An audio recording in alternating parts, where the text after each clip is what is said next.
Katakan bahwa tatkala mereka mendengar Al-Quran dibacakan di masjid, mereka merasa dilingkupi oleh suara yang berdimensi ilahiyah.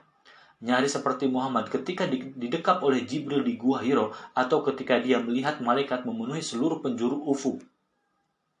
Al-Quran bukanlah sebuah kitab yang dibaca sekedar untuk memperoleh informasi. Membaca Al-Quran dimaksudkan untuk memetik rasa tentang yang ilahi, dan karenanya tidak untuk dibaca dengan tergesa-gesa. Dan demikianlah kami menurunkan Al-Quran dalam bahasa Arab, dan kami telah menerangkan dengan berulang-ulang di dalamnya sebagian dari ancaman agar mereka bertakwa atau agar Al-Quran itu menimbulkan pengajaran bagi mereka. Maka Maha Tinggi Allah, Raja yang sebenar-benarnya, dan janganlah kamu tergesa-gesa membaca Al-Quran sebelum disempurnakan mewahyukannya kepadamu. Dan katakanlah, ya Tuhanku, tambahkanlah kepadaku ilmu pengetahuan. Dengan mendekati Al-Quran dalam cara yang benar, kaum muslim mengakui bahwa mereka betul-betul mengalami rasa transendensi tentang realitas dan kekuatan tertinggi di balik fenomena dunia fana yang rentan dan sementara. Oleh karena itu, membaca Al-Quran merupakan latihan spiritual yang sukar dipahami oleh orang Kristen karena mereka tak memiliki bahasa sakral seperti halnya orang-orang Yahudi, Hindu, dan Muslim.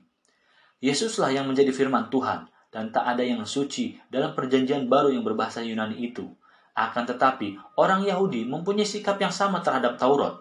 Tatkala mereka mengkaji 5 kitab pertama dari Alkitab, mereka tidak sekedar melayangkan pandangan ke halaman demi halaman. Mereka sering melantunkan firman-firman itu dengan suara keras, menikmati kata-kata yang diyakini telah diucapkan oleh Tuhan sendiri ketika dia memperlihatkan dirinya kepada Musa di Sinai. Kadangkala mereka berayun ke belakang dan ke depan, seperti nyala api di depan embusan nafas Sang Ruh. Tak diragukan lagi bahwa orang Yahudi yang membaca Alkitab mereka dengan cara seperti ini memperoleh pengalaman yang berbeda tentang kitab suci dibandingkan dengan orang Kristen yang memandang 5 kitab Musa sebagai bagian yang membosankan dan tak jelas. Para penulis biografi awal Muhammad sering menggambarkan ketakjuban dan keterkejutan yang dialami orang-orang Arab ketika mereka pertama kali mendengarkan Al-Quran.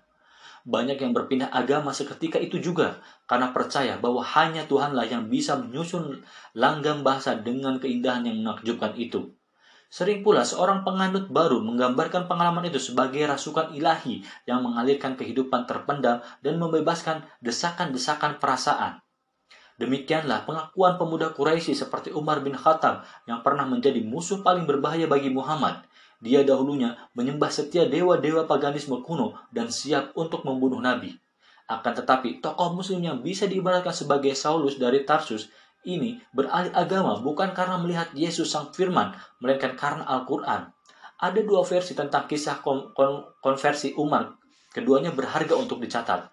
Versi pertama mengisahkan Umar mendapati saudara perempuannya yang telah masuk Islam secara diam-diam tengah menyimak pembacaan sebuah surah baru.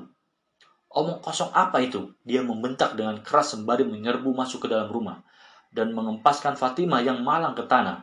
Namun, ketika dia melihat saudara perempuannya berdarah, Umar mungkin merasa bersalah. Raut wajahnya berubah. Dia memungut naskah yang tak sengaja terjatuh karena takut dari tangan pembaca Al-Quran yang didatangkan Fatimah ke rumah itu. Karena Umar termasuk di antara sedikit orang Quraisy yang bisa baca tulis, dia pun mulai membacanya. Umar diakui memiliki otoritas dalam soal syair lisan bahasa Arab dan sering dimintai pendapat oleh para penyair tentang makna yang tepat dari bahasa itu. Namun Umar belum pernah menjumpai sesuatu yang serupa dengan Al-Quran. Betapa agung dan indahnya kalimat ini, dia berkata dengan penuh rasa takjub, dan pada saat itu juga dia berpindah menganut agama Allah. Keindahan kata-kata Al-Quran telah menembus kebencian dan prasangka Umar bin Khattab menuju pusat ketundukan yang belum pernah disadarinya. Kita semua telah memiliki pengalaman yang mirip. Ketika sebuah puisi menyentuh rasa pengakuan yang berada pada tingkat yang lebih dalam daripada akal. Dalam versi lain tentang masuk Islamnya Umar, dikisahkan bahwa pada suatu malam dia bertemu Muhammad di Ka'bah yang tengah melantunkan Al-Quran dengan suara perlahan di depan tempat suci itu. Karena merasa ingin mendengarkan firman-firman itu, Umar menyelinap ke bawah tirai yang menutupi bangunan kubus besar itu dan berjalan menyelinap hingga akhirnya tiba persis di depan Nabi. Seperti yang dikatakannya, tak ada sesuatu pun di antara kami berdua kecuali tirai penutup Ka'bah. Tak ada yang melindungi dirinya kecuali satu itu. Kemudian, kekuatan gaib dari bahasa Arab itu mulai berpengaruh